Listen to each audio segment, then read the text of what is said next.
Well, these two have got one more game to play now. We're ready for picks and bans. Cyclone, guaranteed a point. Guaranteed a point so far, so they will be even with the other two teams so far that have played. However, if they can find the win here against Fantastique, they will go top with 3 points. Can you imagine right now? Don't you say it. Every single set. Don't you say it. Is a split. We'll expand to 10 teams. That's not true. I'm trying to make a reason for not us casting for ever and ever and ever, because these teams just keep going in. Let's find out though.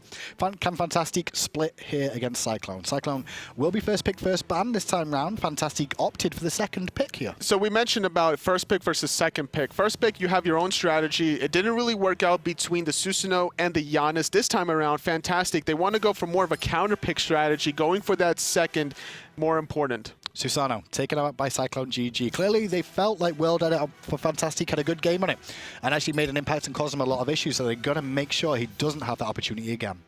Fafnir are going to get banned as well. Still a decent amount of picks available. You have Raijin, you have Wukong, you have Guan. I'm still surprised that Guan wasn't picked the last game, but it seemed like Cyclone strategy didn't really need the Guan, and it didn't allow Fantastique to pick up the Guan because of that early Odin pick. So something tells me that Jermain's been playing a lot of Freya just lately, because they banned it out twice now. Freya has kind of come back since Golden Bow has been removed from the game. Obviously, the Hunter's pretty good in wave control there, but Freya's allowed back into it because of that.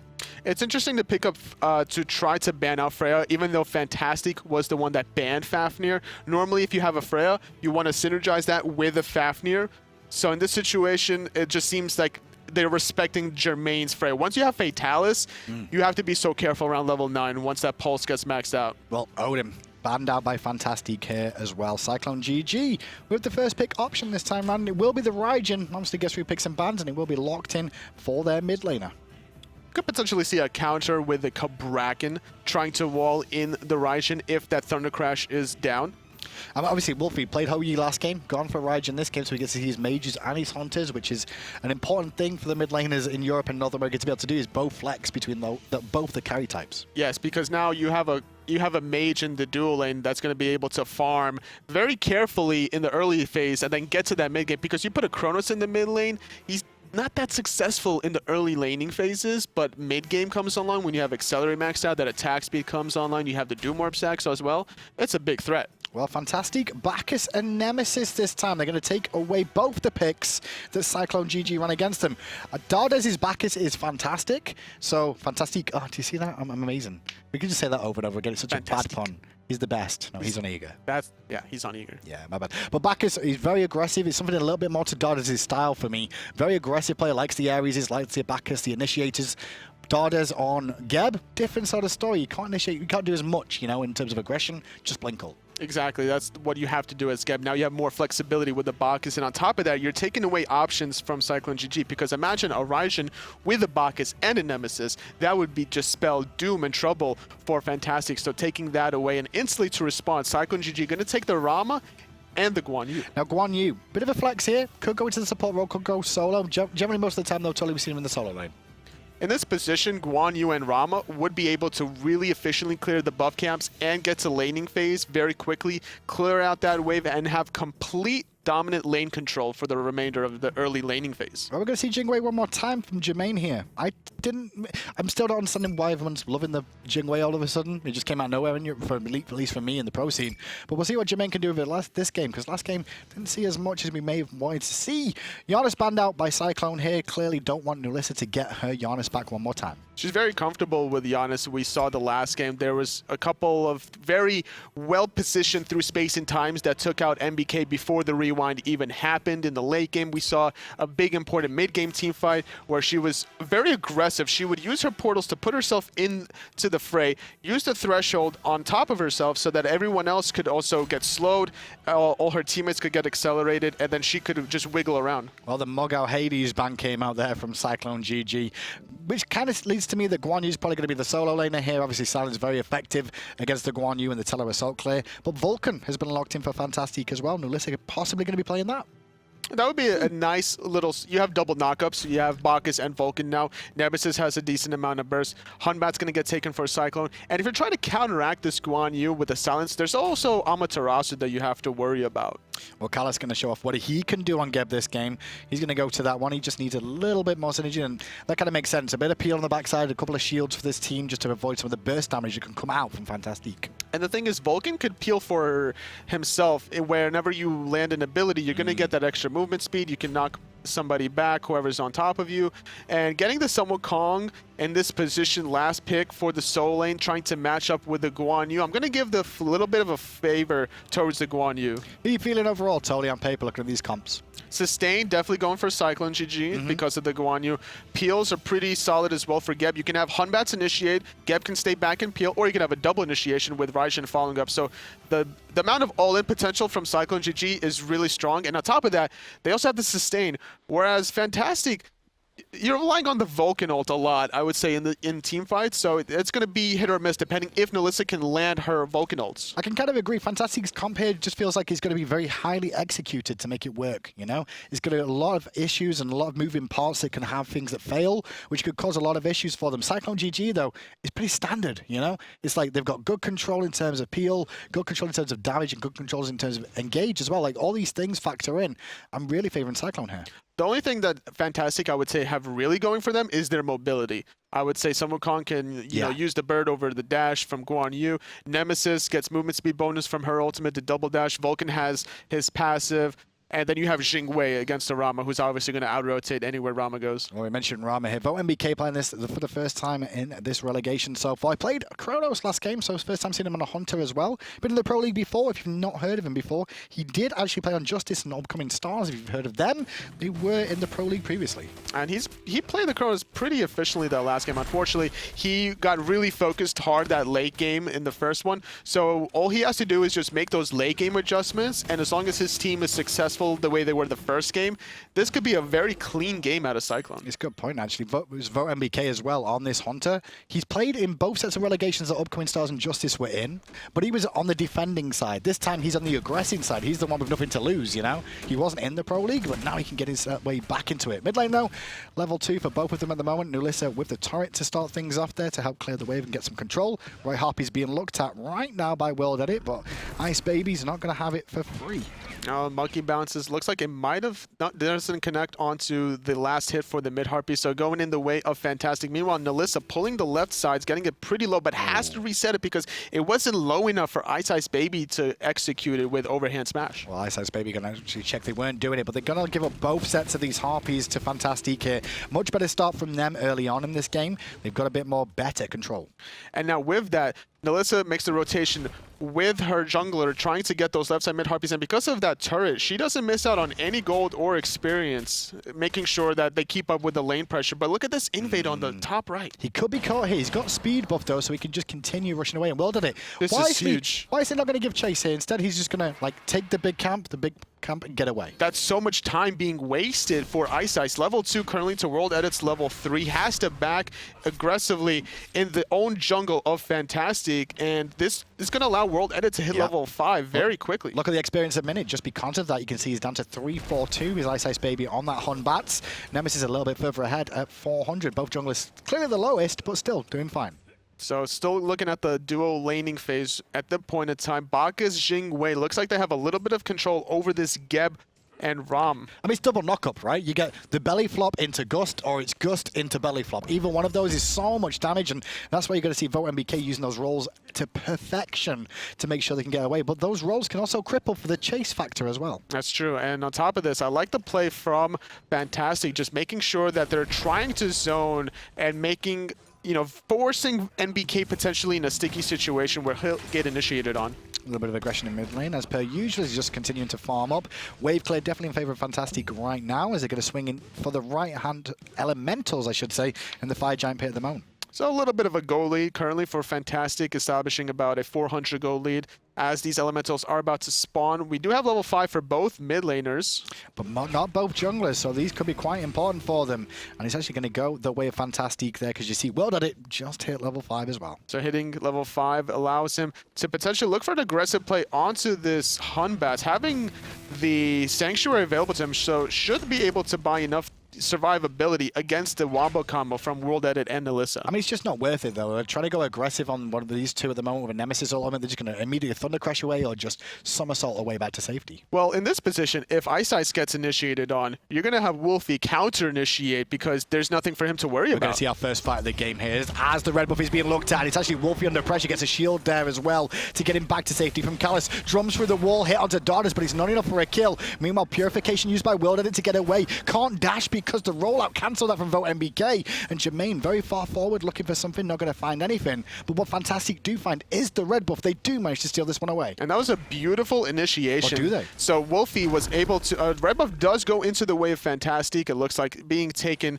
on the side of Dardez. It's like, hey, if you guys aren't going to pick it up, I will. Meanwhile, in this position. Right-hand side, there was an invader that came out there as well from MoGoW, and it looks like MoGoW did steal away the speed buff on the right, so Fantastique found double wins in the jungle because of this. Jermain hanging around a little bit deep here, looking to try and steal away those balls.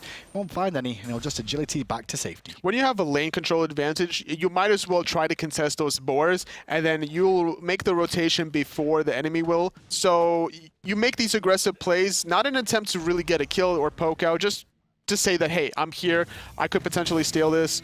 And if he does, then that's going to give him a pretty good experience lead. And you can see the experience lead. We go to the graphs here, you'll see the golden experience is in favor of Fantastique because they just stole both the speed and red buff of Cyclone GG. There's been no kills, but it's just superior farming, superior rotations that's gone in favor of Fantastique so far. And with that, that's going to allow MoGoW to hit level 8 as Deathwalker struggling a little bit, still sitting at level 7. Both of soul laners, teleporters are on cooldown, having warrior tabby, but MoGoW is a little bit on the downside mana-wise, so going to have to force it back. Deathwalker's not too worried though, right? As long as he doesn't die in lane early on, he's going to be with the team, giving that massive amounts of sustain from Conviction, as well as that cavalry charge ultimate for another initiation. It's going to be very difficult for MoGoW to find a kill onto Deathwalker, so it's more important for him to try to clear the wave first and then make the rotation, because Guan Yu takes a little bit of time to clear the wave with the Taolu Assault, and also you can cancel the Taolu Assault if you can land the Tiger Sun, and that's what it seems MoGoW is being successful in this game. Well, 3 members for each team in mid lane once again, just probably going to farm up here as per usual. No initiations, there's no blink online here for Callus either. Hunters though, VoteNBK. Gone for Dev's toll into Warrior Tabby. We'll see where he goes to next in this build, as it's the first time we've seen him on a Hunter. But Jermain, though, once again, going for the Devourer's Gauntlets. And having a level lead currently is going to allow Fantastique in the dual lane position, trying to control the vision on the Gold Fury. It looks like there's no wards from either team, really. Compared to the last game, there were just so many wards from both teams. But now we only see the one sentry on the top left mid Harpy. Cleared out of the wave in mid is Cyclone GG. There's nothing for them to really take about from back. Harpies on the right-hand side here. Both Hunters keep eyeing each other up and giving out the odd bit of poke here.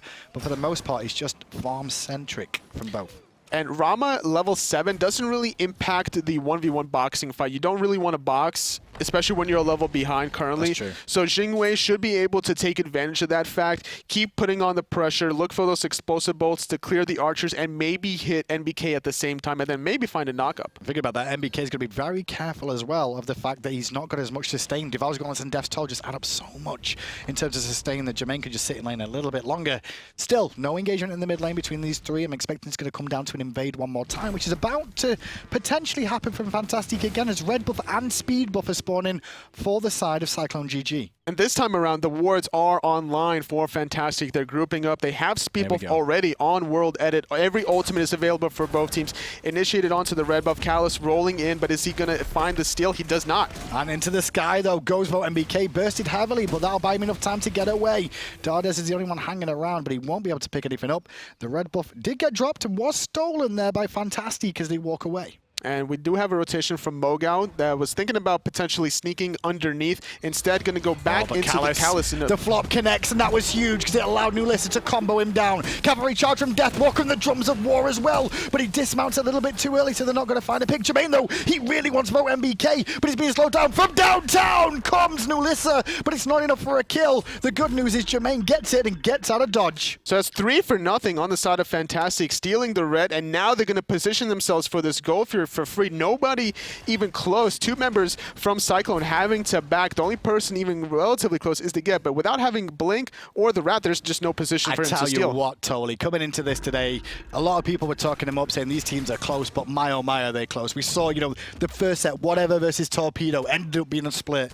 The first game of this, Cyclone GG, pretty much annihilated Fantastique, just outpicked them, outplayed them overall, and now, start of this one, Fantastique are answering back again with 3 quick kills and a quick Gold Fury. It took 15 minutes the last game to get the first kill of the game. We saw the Gold Fury being taken at 12-minute mark the last game, so definitely an increase of the change of pace of this game. Including this game, don't forget there's still 9 games total left to play today, minimum, unless we get some tiebreakers, which we'll get to if that ever happens.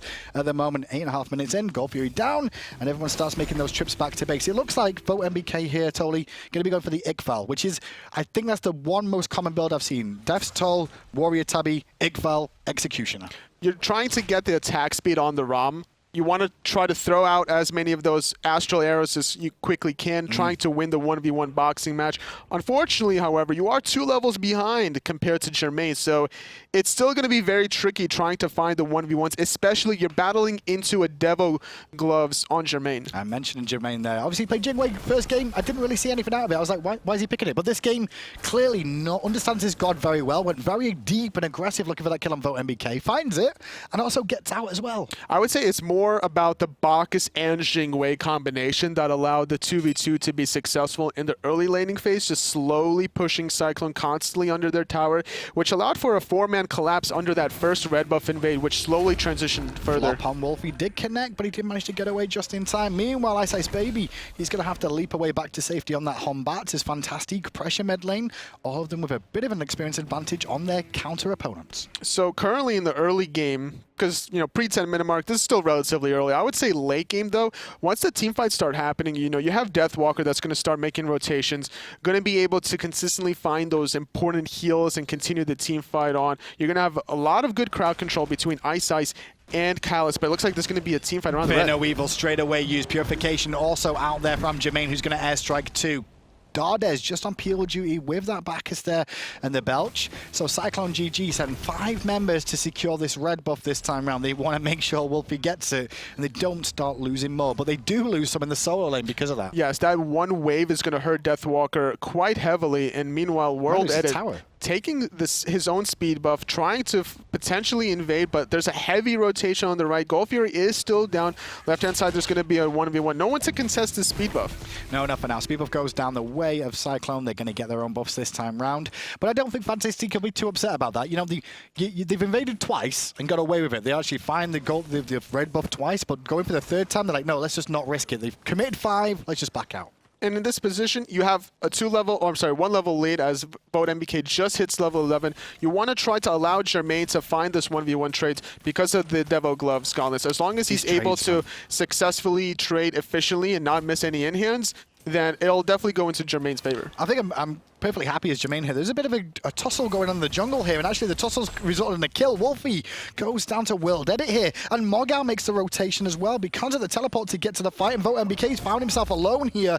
They cut off his options, and, well, Callus is going to watch his teammate fall down here. There's going to be no stopping. The Cataclysm was great. The rollout is even better, though, but nulisa gets credit for the kill. MoGoW dives in to make sure of it. Deathwalker going to have to dismount off the cavalry charge there. 5 members of Fantastique are starting to run away with this one. Finding 3 very easy, quick kills on the side of Fantastique now should allow them to transition into this tier 1 mid tower. Nobody really trying to do anything as Deathwalker is around the corner. He does have Mystical Mail, surprisingly enough. So in team fights, his strategy is trying to be aggressive into the enemy backline and get those ticks off. And he's after those ticks for damage, or is it for the passive?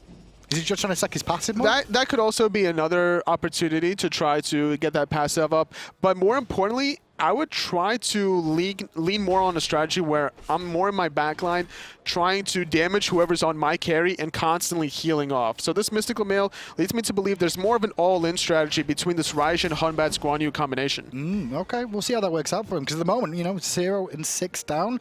They've only lost that tier 1 tower in the mid lane so far, but at 12 minutes in, the lead is pretty substantial for 12 minutes into this game. We're looking at about 5,000 gold here, and the experience, well, it kind of tells itself here. 7,000 is not something small at this stage. Speaking of gold, the Wlfy is about to respawn in about 10 seconds, as we do have WorldEdit trying to back in time.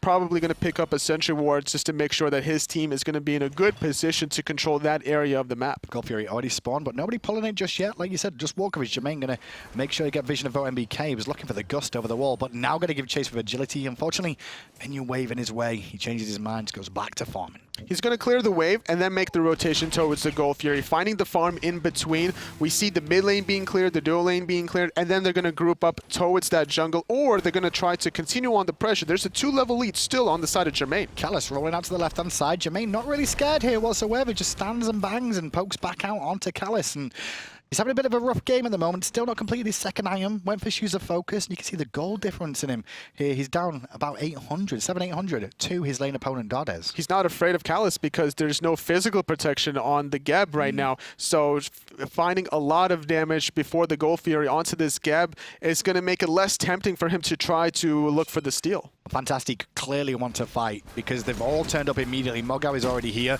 Wlfy being done already. And you can see waiting in the wings is WorldEdit at the moment on that Nemesis. But here's the engage from Cyclone. Going in deep. Callus tries to get in there. Wlfy goes the way of Fantastique because they've already taken out one member. VoteNBK answers back with Dardez. Meanwhile, on the back, the Vulcan ult comes down but doesn't connect with anyone. Deathwalker back towards his teammates, but MoGoW giving chase and knocking them all up through. The Oxform coming through big for his team, allowing his Hunter to wreak havoc. And still, Jermain is in the sky wanting to commit for more, but got to be careful. Can look at iceicebabyy though, who somersaults into his death.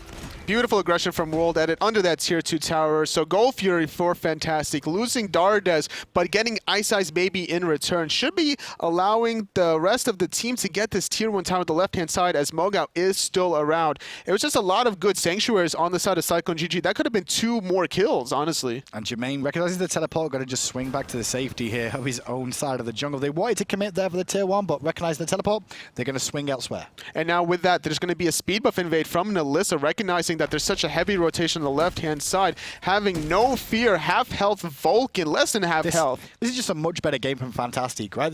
They're all starting to find all their hits, and we said during picks and buttons, we got to this first game, it's like, this is a high execution composition they've gone for here. You've got to combine these things well to make it work, and they're doing that every single time. Just finding the red buff invades is not allowing Cyclone GG to have that experience and the levels that they need to keep up with Fantastique, and then losing that last Wlfy around the 14-minute mark.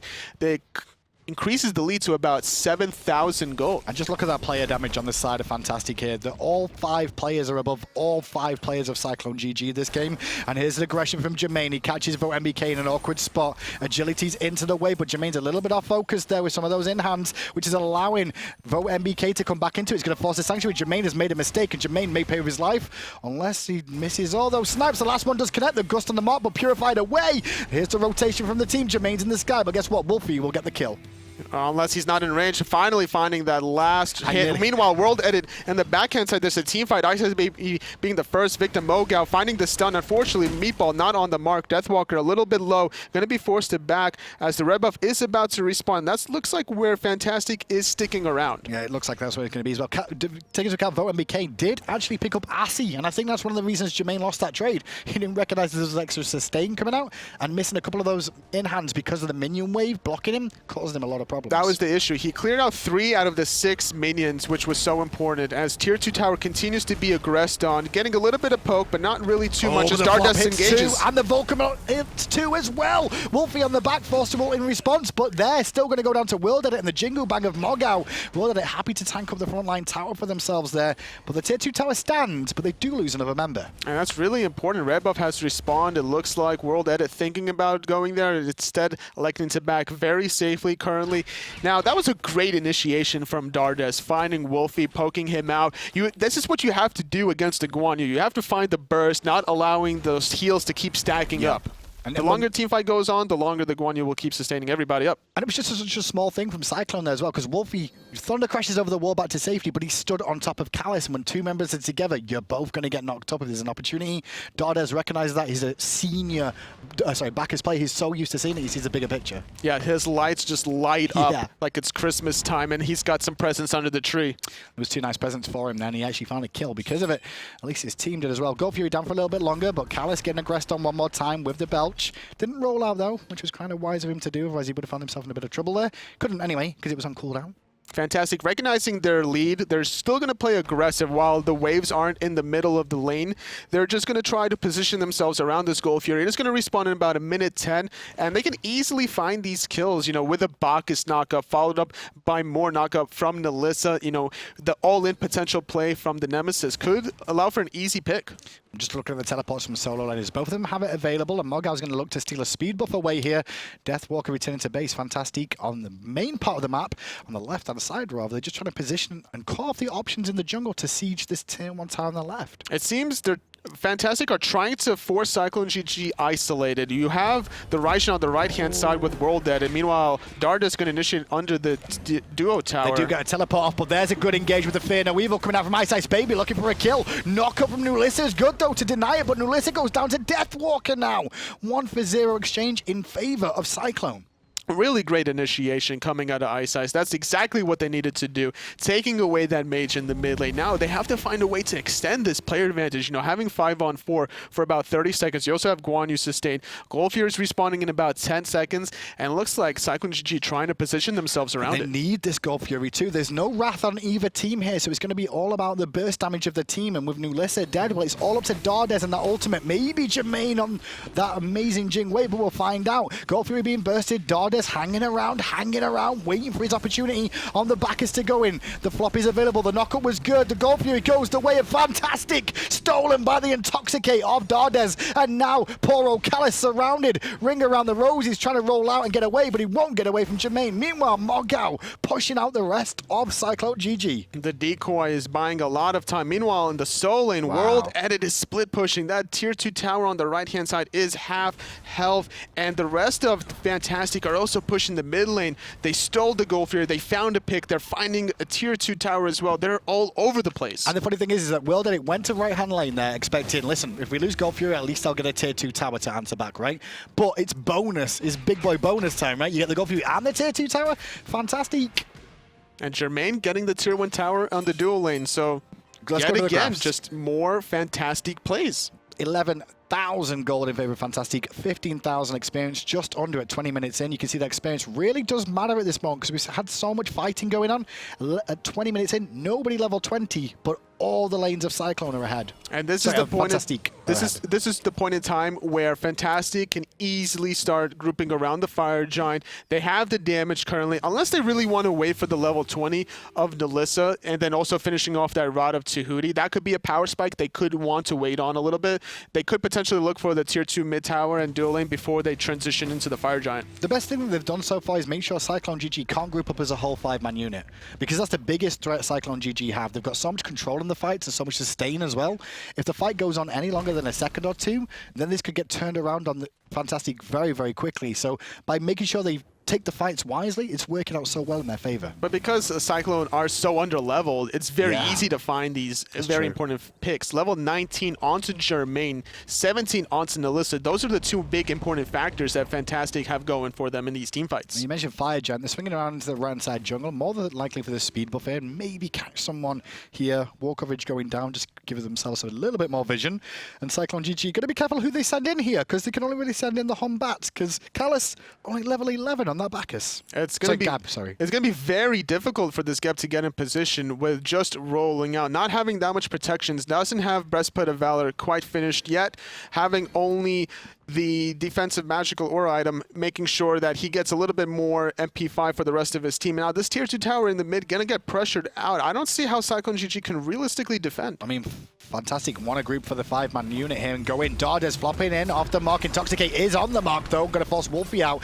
Cataclysm on the back from Callus will keep him alive, and Dardez under a lot of pressure here as the ult comes out from Wlfy, but the Vulcan ultimate gonna dissuade him from using it anymore. He had to juke that one out, and that's allowing Jermain to pick up a double kill, and he could even get some more poke off as his team gets a tier 2 tower. Just so aggressive, so confident. Jermain going into the backline, finding that kill. It was a great initiation from iceice trying to deter, but just not enough. And tier 2 tower falling, and this mid Phoenix is going to fall as well before the Fire Giant even started. It does fall, and now you can just see them all disengage as well. Fantastique 13-3. The Wlfy is down for another minute and a half. They can look at the Fire Giant, like you said. Do you want to see him base first of all, more than likely though? Yeah, in this position, you might as well try to base. Dardez is very low red health. You want to put him in a very comfortable spot. for this Fire Giant. No Wrath for either team. Geb, still level 11, has potentially that option to pick up the Wrath and maybe steal the Fire Giant. And you're trying to find a way to come back. Maybe that's a strategy you look for. Look for the steal. That's the big one. But who do you steal with? I mean, obviously a Wrath on Callus, right? But he's got to roll out into the fight. It's very difficult for him to be able to get in there. No blink available to get there. Going to cause him a lot of issues. Maybe Batz, if you were lucky with a Fear No Evil, could create a window. We'll see what they can do, though, because Cyclone GG just going to try and clear up their own jungle a little bit, push out the lanes one more time, wait for the inevitable siege from Fantastique that's going to come soon. So it's going to be a blink instead of the Wrath, so going to be that much more difficult for Cyclone to find the steal onto this important late game objective. And he's already been started up here. Jermain was on zone duty there on the Jing way because nulisa and Dardez, they're the ones bringing this down, just using that turret to full effect. Jermain turns up now, and here comes the charge coming out from Deathwalker, leading it in, trying to close the gap, but he's not going to get there quick enough to do anything, and instead they engage onto him, going to force out his ultimate. Meanwhile, Fear No Evil used by iceicebabyy to create his own too. He's now under pressure as well from MoGoW, who's going to find the transformations and the knock up, and the burst is good enough to bring down the monkey on monkey action. And Callus having to blink away defensively, not going to have that available to defend this right side Phoenix. Having to defend 4 on 5, you have to concede this right side Phoenix and maybe go all in defense on the left, because there's no way you can really defend your Titan with all 3 Phoenixes being down, so you have to defend this last Phoenix. Well, let's see what they do, because Tier 2 tower is where they're going to head to first of all. Fantastic. Wlfy will be up in a moment too, so maybe they'll just take what they've got so far. Tier 2 and Wlfy, head back to base, spend all that gold. We check gold in hand here. We can just see how much they've got to spend, about 1,000 each roughly now, except for good old Dardez. Just trying to continue on the onslaught. They're feeling very confident with their level lead, more importantly. Sure, they have about 1,000 or more gold in hand, but in this position, this Phoenix is going to fall very quickly. But it looks like MoGoW did get poked out quite heavily, so they're going to retreat and actually spend their gold. He did. They didn't actually get a lot of damage onto that Phoenix either. As you can see, it's a very, very healthy amount there. So all the members going to retreat back into the jungle, get the Gold Fury here. VoteNBK trying to work on some crit here on this Rama. They really need him to get to level 20. They need him to get some more items to really have that crit damage coming through for them, because they really need it now. He has the attack speed, he just doesn't have the damage, so having that crit would benefit Cyclone GG in these team fights, especially the longer he can stay alive with Deathwalker's sustain. However, Callus level 12, still not having that physical protection item completed quite yet. It's going to be very difficult. Do you remember Geb? Do you remember the old days of Geb? First pick, first ban, pretty much every game. Geb gets 3, used to pick him. These days, Geb seems to struggle. Like, he's struggled in all the games we've seen of him today. He's not won one. It's very, very difficult for Geb to be in the meta now. What's the issue with it? Is it just the early game just so important? It seems that way. You would have to have a very good aggressive composition. Now, you have Batz, Guan, and Raijin to be the aggressors. That's true. Geb is all about, maybe blink ulting and then going back into your backline so you can find the knockup and then find the important shields of when your backline gets initiated on. So as long as he can make those plays, that's how you want to play it, Geb. But in these team fights, it just hasn't been really working out in that way for Cyclone. Now, last game, Cyclone GG got 5 Gold Furies and 3 Fire Giants, I believe. Okay? Fantastique are now on 4 Gold Furies, 1 Fire Giant. Do you reckon they can beat them? Yeah. They'll close the game out before they get that many. I think they're about to get this last remaining Phoenix and then win from here. Well, Jermain's a little bit far forward in his own. He's got a little bit of support in the jungle in case they want to go too aggressive here. I like nulisa's position on this Vulcan, though. She's played at the back a lot of the time here, over and over, just hiding around these corners cheekily, so with turrets available, and those more important knockups, they're allowing a team to get a lot of damage off. She just has to make sure she avoids the Batz and the Geb initiation. Those blink Fear No Evil, the blink Cataclysm is very annoying for a Vulcan. You're putting yourself in the backline where you could just drop a turret, drop a meatball once the aggression continues, and then maybe look for the long distance ultimate. Well, they're going to go for the final Phoenix now, and there's the flop in, looking for the damage, and Dardez gets credit for the kill on Wlfy. Callus surrounded, Callus annihilates. He's only got 1 hit from death and goes down to WorldEdit as well. Meanwhile, on the back, iceicebabyy with a Fear No Evil looking at nulisa, who does a good job of purifying herself to stay alive. MoGoW is tanking up his storm in terms of his clone there, and nulisa gets credit for the kill. This is going to be a split, boys and girls, by the looks of it. Fantastique and Cyclone GG even things out. Totally, after 2 sets, 2 matches, we're still all even. This is madness. This is the second set, the second split. We have 4 more sets to go. Imagine 4 more splits. It could happen. It could very easily happen. Repicast predicted it, just so you know. Really? Repicast predicted. Let's go to the standings. You'll see here all the teams have played 1 game each and all found a draw, so they all get 1 point. 3 points for a win, 0 points for a loss. So it's going to be very exciting to see how the next set of games go. And this is just the beginning. This is the European side of things, the first 2 sets. Relegations are just, turning up already. They're going to be great. You need 5 points guarantees you guys to go through. Guaranteed. 5 points is what you need. So at the moment, well, both these teams need at least 1 win and another draw to find their way through if they can do so. Top 2 teams go through to the Pro League. Bottom 2, well, they go home, at least until the Gauntlet stage, minimum. Yeah, and the next set, we're going to have Fantastique versus whatever currently. Very interesting to see that one because both those teams up against each other. iceicebabyy, though, let's go back to game 1. He had a very good performance on that Nemesis, involved in, I believe, every single kill totally in that game, or at least close to. His Nemesis was just on point. It seemed the Nemesis of both games were just really on point, trying to get off the damage that they needed to. And this is the first game through Space and Time where nulisa was doing a good job, but in the late game, unfortunately, the early game specifically, she just wasn't a big factor. This is the biggest difference between game 1 and game 2, I want to say, is that iceicebabyy was able to zone out a little bit more of Jermain, keep him out of that fight, and then turn his attention to the back line on the aggressive of his team. And this is what he was doing over and over again, finding the damage dealers, pushing them out, and then turning back to help his back line. The mobility was very important. She was also able to find people into combat. Yeah. That was very important. The Geb into combat, making sure it wasn't finding the Blink ultimates. Yeah, this is Nemesis for days here, because this is WorldEdit as well for the Fantastique game in game 2. Looking for the pressure on him, and nulisa getting some good credit for the kills there on the Vulcan again. Trying to just basically follow up, and this was a very important steal for Fantastique to make sure that there was no potential comeback for a Cyclone. His patience, though, he just walks up, he's got flop, but he doesn't use it. He just intoxicates at the right time, gets it, and gets out of dodge again. A really, really good, clean pickup. And that's what you have to do at this level when you're trying to get into SPL. You have to think of a way for a getaway play. Now, even if you don't find the kill there, you still have your belly flop to get away, and that was more important. He valued his life more than stealing the Gold Fury. Fantastique are going to be up against whatever next. Who's going to win? Probably no one. We may get another split. We'll be back after the break to find out how that set goes.